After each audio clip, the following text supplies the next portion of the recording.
জমিতে আসলাম কাঁচা মটরশুঁটিগুলো খাবো বলে। কাঁচা মটরশুঁটিগুলো না এখনও মানে পাকেনি, নরম নরম ভেতরে, খেতে না বেশ মিষ্টি মিষ্টি লাগে। এই দেখো, এই যে দেখেছো, এই যে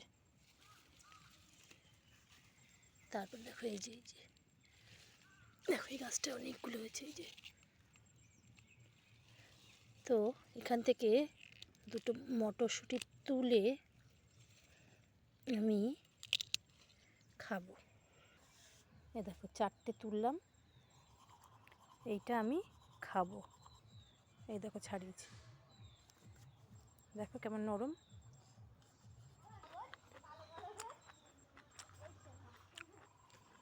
দারুণ মিষ্টি কিন্তু, জানো তো।